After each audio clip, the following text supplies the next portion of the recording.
त्या जेडपी सदस्यांनी काय तिथला विकास केलेला आहे आणि आता याच्या पुढे काय करणार आहेत।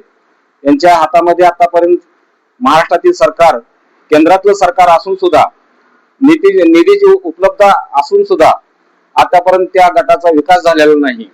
मी काटेगावचा माजी सरपंच सन 2013 ते 2018 मध्ये सरपंच होतो। त्याच्या अगोदर 3 टर्म ग्रामपंचायत मध्ये कारभार केलेला आहे, सदस्य होतो। मार्केट कमिटीला, तुळजापूरच्या मार्केट कमिटीला संचालक होतो। तसेच संजय गांधी निराधार योजनेवर आघाडीच्या सरकारच्या काळात मी त्याच्यावर अशासकीय समितीवर होतो। म्हणजे प्रशासन मधली इत्थंभूत माहिती त्या कामाला मी आणणार आहे, त्या गटाच्या विकासामध्ये आणणार आहे आणि यापुढे त्या गटातील मतदारांनी मला आशीर्वाद दिल्यास मी ठिकठिकाणी मागासवर्गीय वस्तीमध्ये असो किंवा इतर समाजामध्ये असो, धनगर समाजामध्ये असो, मुस्लिम समाजामध्ये असो, समाज मंदिर बांधण्याचा एक कलमी कार्यक्रम मी करणार आहे।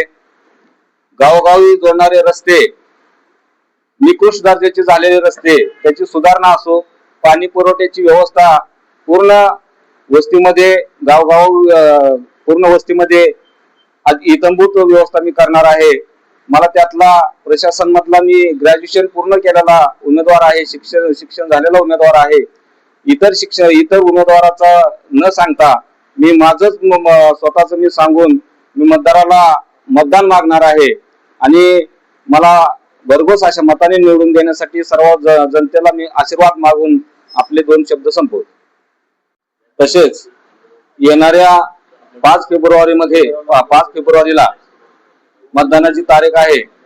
शहापूर गटातील सर्व मतदार बंधू भगिनींना माझी कळकळीची विनंती आहे। मी शहापूर गटाचा जेडपीचा उमेदवार, माझं चिन्ह आहे तुतारी। या तुतारीच्या चिन्हापुढील बटन दाबून आपण प्रचंड मताने विजय करावं। तसेच युवती गणामधील उमेदवार आहेत श्रीमती सुरवसे, यांचेही चिन्ह आहे तुतारी। त्या तुतारीच्या चिन्हासमोरही बटन आपण दाबून प्रचंड मताने विजय करावं। तसेच शहापूर गणातील उमेदवार आहेत तस्लीम मुलानी, यांचं चिन्ह आहे कपशी।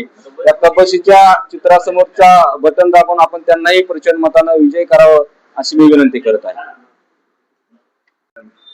मी अशोक आगतराव जाधव, राहणार काटी, शहापूर गटातून अधिकृत उमेदवार आहे।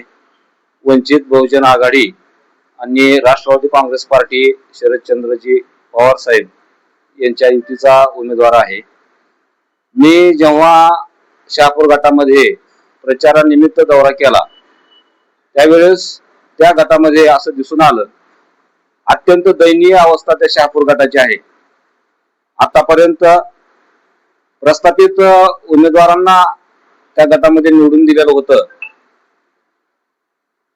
आतापर्यंत महाविकास आघाडीच्या उमेदवारांना निवडून दिलं होतं, शिवसेनेच्या उमेदवारांना निवडून दिलेलं होतं।